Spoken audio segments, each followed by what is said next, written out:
A quiet, familiar scene. Children playing, happy in their own backyard, or if the whim exists, over the fence to a neighbor's. This could be their fence, barbed, electrified, impassable. As our children play unfettered, 79 millions of their cousins are locked in the giant cage that is the communist Iron Curtain.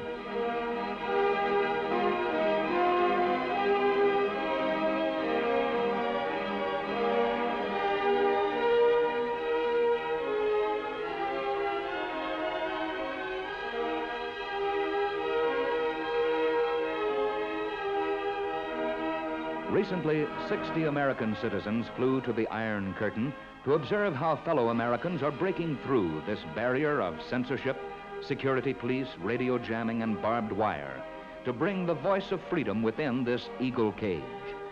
American Army helicopters flying to the Czech border. The Americans within these 10 aircraft represent many phases of our way of life. A steel executive, the mayor of Newark, a woman from a farm in Kansas, the sister of a former Secretary of State, a bank president, a federal judge. The tour was sponsored by the Radio Free Europe Fund, a private, non-profit American organization which supports RFE's anti-communist broadcast to 5 captive countries: Poland, Hungary, Czechoslovakia, Romania, and Bulgaria. 5 prisoner nations that form a barrier to freedom. Their peoples live within a giant cage that is the Iron Curtain. It is a tangible thing. It is real. You can see it, touch it, hear it. It is a barrier of barbed wire and observation towers, of rigged newspapers, films, magazines, and the noise of a radio set being jammed. The Honorable Mrs. Eleanor Lansing Dulles, Minister for the United States, was among the group that inspected this seemingly quiet, peaceful Czech border. The people here, as in all 5 of the Russian buffer states, have been imprisoned since 1950, when the communists installed their puppet leaders in these East European countries. A deceptive scene. Just a few miles away, over 79 million captives. This is a job of watching. E.K. Hartenbauer, general manager of KCMO Broadcasting Company, Kansas City, Missouri, is not aware that he is under constant surveillance by the communists in the foreboding watchtowers. Field glasses and machine guns are continually trained on all within range. The Russians watch to see who comes in and that no one gets out. In 1948, an actual Iron Curtain, consisting of electrified barbed wire, armed patrols, land mines, and guard towers, was built to divide Eastern and Western Europe. Behind the barbaric structure, a gigantic brainwashing operation is in full swing, penetrating and blanketing every level of the captives' lives with communist ideology and anti-Western propaganda.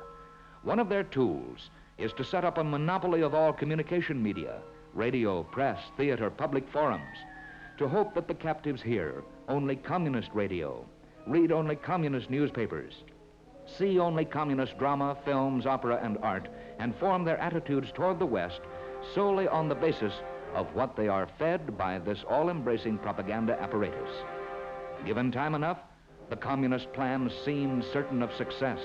The memories and hopes of the older generations would be deadened, and the youth would belong wholly to the communist state. Symbolic of their plans is the Iron Curtain. But not only do the communists watch the free world is also keeping constant 24-hour-a-day surveillance on them.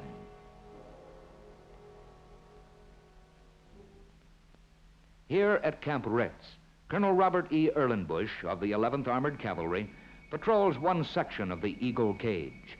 Almost daily, the communist guards have to remove a dog or a rabbit, perhaps a horse or cow, that has strayed into the wire and been electrocuted. Once there was a thriving Czech village just beyond the fence. The communists tore it down. They couldn't risk having that many people so close to freedom. At this American outpost, a few score troops are continually ready.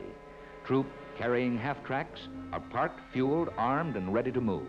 Machine gun-bearing jeeps stand in the muddy camp street.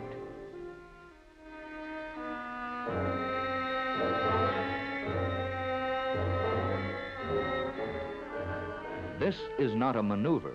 This is not a war game. It's real. These are the extremities of two giants ready to grapple. Systematic patrols are used, with each group moving along the border for 12 and 24-hour periods. The return to freedom is easy for some. Skimming the treetops at 90 miles per hour reveals the misty, snow-covered Bavarian countryside. And as the Iron Curtain fades in the fog, there is little to disclose the tension below. The words of President Eisenhower sum up the situation.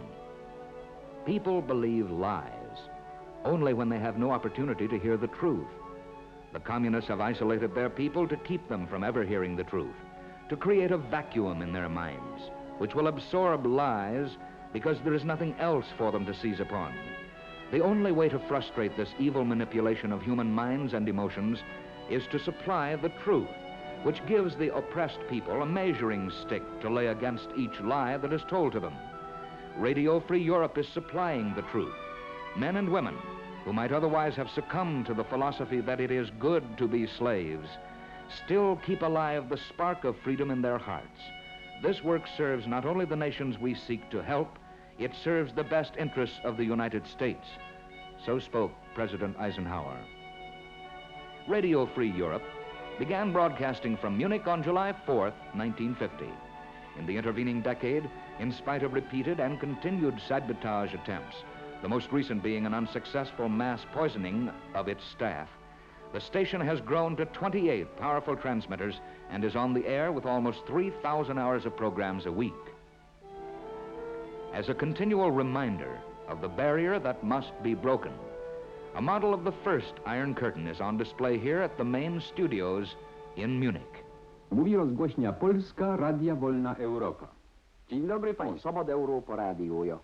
Jó reggelt, kedves Dobré jutro, vážení posluchači. Hlásí se vám Československá stanice rozhlasu Svobodná Evropa. These are the voices of Radio Free Europe. The man behind these sounds is the European director of RFE, Eric Hazelhoff. He is a man schooled in international intrigue and particularly well fitted to direct the operation of anti-communist radio stations. Born in Java of Dutch parents, he received his Doctorate of Laws degree from the University of Leiden in Holland. After spending 14 months in Nazi-occupied Holland, he escaped to England, joining the RAF. After the war, he came to America and became a U.S. citizen in 1954. Before going with Radio Free Europe in 1957, he worked for NBC as a writer, editor, and producer. Dr. Clarence Decker, academic vice president of Fairleigh Dickinson University, is among the group of 60 Americans inspecting these facilities. RFE, supported entirely by contributions from Americans to the Radio Free Europe Fund, has gained a reputation for truth and reliability in its 5 target countries, despite the best efforts of the communists to discredit it. One of the world's largest radio monitoring plants is the focus of RFE's vast monitoring service. Phelps H. Adams of United States Steel listens to one of the more than 60 communist radio stations and news services. This wide-scale listening in on the communist line, as it is fed to the captive peoples through local home service broadcasts, produces immense advantages for RFE's policy and programming experts. Herbert B. Cahan of Westinghouse Broadcasting hears some of the wealth of programming material that is an equally important product of the monitoring service. Inevitably, there are differences between what the home audience is told and the official propaganda directed to the free world. RFE is quick to point out such discrepancies and the hypocrisy which underlies them. Supplementing the monitoring intake is RFE's constant analysis of over 700 communist newspapers and periodicals. Radio Free Europe is the voice of truth for the people of Eastern Europe.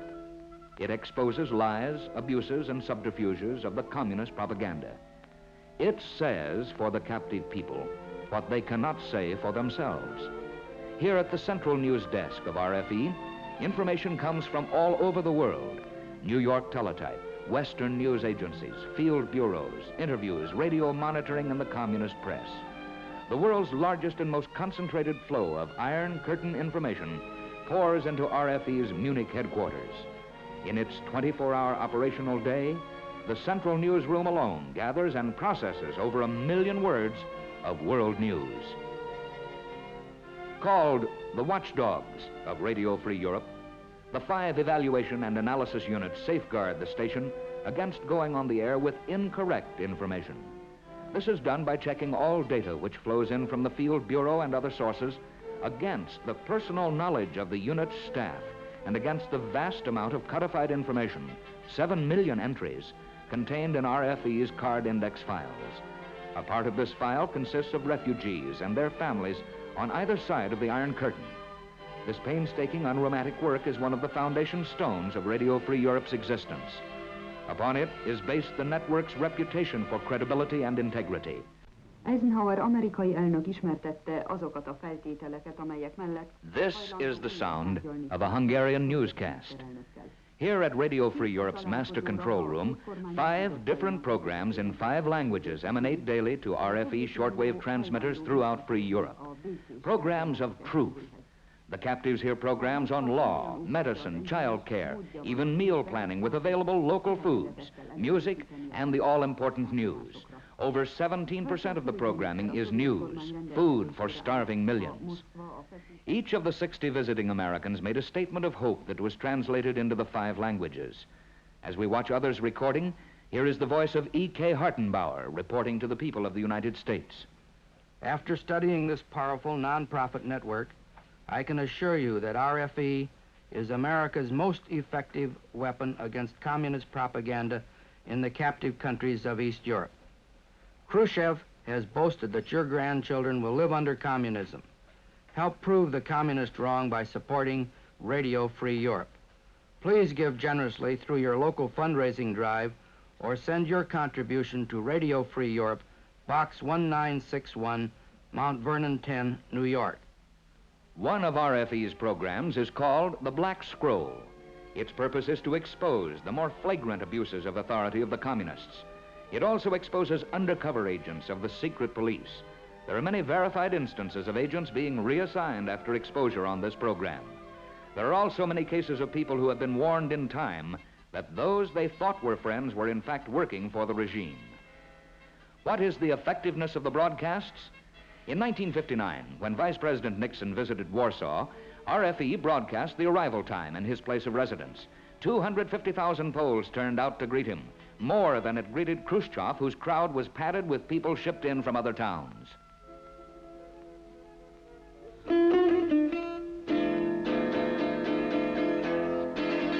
"30 miles outside Lisbon, Portugal, is the main shortwave transmitter site of RFE. Here at the Gloria Transmitting Center, 24 transmitters are used for broadcasting simultaneously in 5 languages. The programs fed to these main transmitters for broadcast to the captive countries originate in Munich, New York, and Holzkirchen, Germany.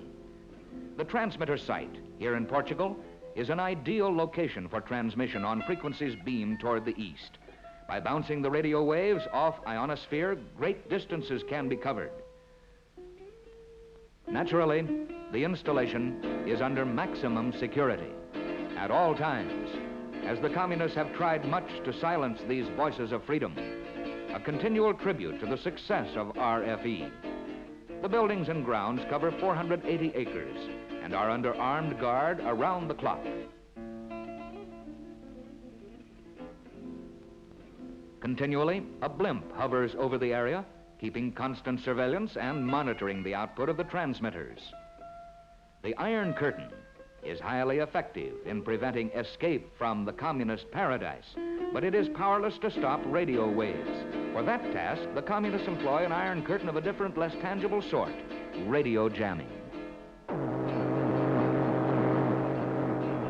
This is the sound of communists trying to silence Radio Free Europe. It is an expensive sound. It is the sound of jamming. 2,500 communist stations broadcasting noise on various wavelengths. It cost them an estimated $250 million to build and $100 million a year to run. The very fact they have to do it raises questions in the minds of people all over the world, including bright young communists. But Radio Free Europe has the power to break through, well over 1 million watts, dancing elusively from frequency to frequency. And thus, RFE is getting through with the voice of the Freedom Bell to more devoted and loyal listeners than can be claimed by almost any other radio system in the world. The programs are getting through to their audiences. One reason is that the captives patiently work to get through to the programs. A poll of Hungarian refugees shows that 93% were hearing RFE programs. Giant relays automatically change the broadcast frequency of the program, and communist jamming is successfully evaded. This jam-proof saturation service directs nearly all transmitters for 20 minutes at a time to each of the target countries. Radio Free Europe is a distinctively different operation, which creates a feeling in each imprisoned country that here is a friendly local station attuned to the hearts and hopes of the people of that particular country. The greatest hope of these people in becoming free and self-determining nations once again lies within their own borders. To that end, the voices of freedom serve the aspirations of the captive peoples by providing the truth and sustaining the spirit of freedom. Flying on to Berlin. On the left, the mayor of Newark, New Jersey, Leo P. Carlin, looks forward to meeting his counterpart, Willy Brandt. The occasion, the celebration of the 10th anniversary of the Freedom Bell. The host, John M. Patterson, president of Radio Free Europe, is also in the crowd, arriving in Berlin. And the group is met by the traditional official greeter, the famous Berlin Bear. Visiting dignitaries have always been embraced by this friendly fellow as they arrive. And immediately on arriving in Berlin, the group is loaded into 2 special army buses bound for the Russian sector. This trip is contrary to prearranged schedule in order to throw the communist police off guard and to avoid incident or demonstration. The plan works. And although a Russian police car tails the group throughout the tour, nothing is said and nothing happens. There is hardly a car on the streets. The main downtown intersection is almost deserted. Just here and there, a person hurrying in the rain. Shop windows are sparsely decorated, poorly lighted, and street after street lined with bombed-out shells of buildings, still standing 15 years after the war's end. A specter of communism, its dark, bleak shrouds wrapped tight. All is silence. The buses, crossing back into the western sector, find a bustling, thriving, happy city. The bombed-out buildings and the rubble mostly cleared away. Brightly lighted shop windows are packed with goods. The streets are jammed with people and automobiles. This is a living city, dynamic and enterprising. The communists have announced that they will rebuild their eastern sector and overtake the western by 1965. If they succeed, then the spiritual drabness of communism will be even more apparent.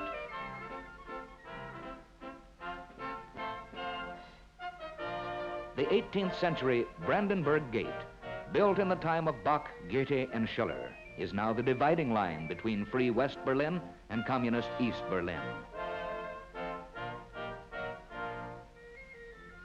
Nearby, in the western sector, stands the monument to the Russian unknown soldier. Built by the communists before Berlin was divided, it is now the only existing Russian memorial in free Berlin. The Soviet honor guard has been allowed to remain. Although Berlin is more than 100 miles behind the Iron Curtain, the courageous people of this city, with American aid and encouragement, continue to keep West Berlin free year after year in the face of communist pressures and threats. Berlin has become a beacon of faith to the captive peoples behind the Iron Curtain, and indeed a symbol of the struggle of free men everywhere to preserve their free societies. Since the dark day of the Berlin blockade, when the airlift kept the city alive, there has been a deep bond between the people of Berlin and the United States. Another of the many American contributions to our deep friendship with the people of Berlin is America House. Here, just steps away from the Iron Curtain, is a library. To us, that doesn't sound impressive. Just a library built and equipped for the people of Berlin by their friends in the United States. But to a civilization rich in cultural heritage, it is more than food. It is more than money. It is truth. It is hope.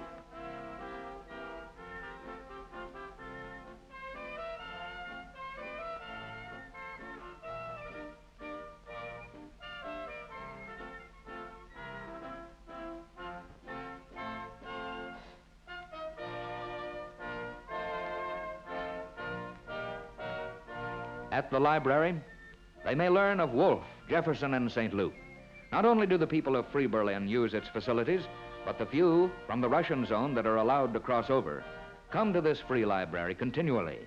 Here they find escape from Soviet lies and propaganda. Here there is no brainwashing. Here they find the truth. And for a moment, the door to the eagle cage is open.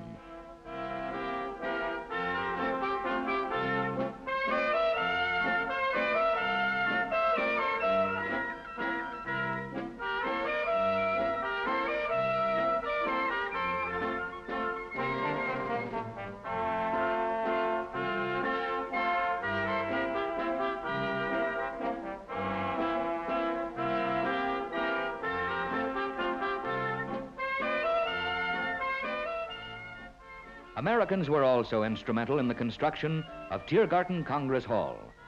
This magnificent new structure symbolizes the restoration, growth, and development that has taken place in free Germany since the end of the war. A member of this group that is inspecting American contributions in Germany, Mrs. Eleanor Lansing Dulles, was one of the benefactors for this cause.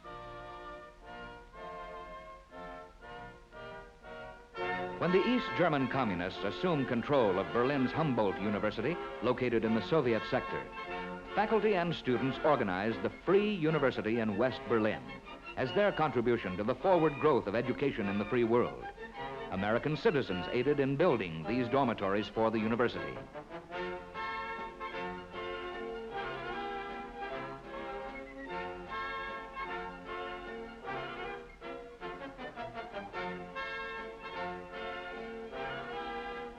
This Free University of Berlin, established at the height of the blockade by popular demand of the students who could no longer tolerate communist domination in the old university in the Soviet sector, continues to operate under democratic principles. This is a Korean youth working on his doctor's degree in education. The Burgermeister of the school is similar to our class president. A third of the students come from the Soviet sector to learn of liberty and of freedom's ways. And beyond, again, always near, the Russian zone. This time blocking off the historic Potsdam Road. This was once one of the major arteries of Berlin. Now, weeds and underbrush. In the distance, a Soviet sentry, guarding, watching, waiting. As the Americans continued their tour, the East German communist-controlled news agency said, 60 American espionage agents are presently traveling in Germany in order to promote provocations against socialist countries. There will also be negotiations with leading members of the espionage broadcasting station Radio Free Europe.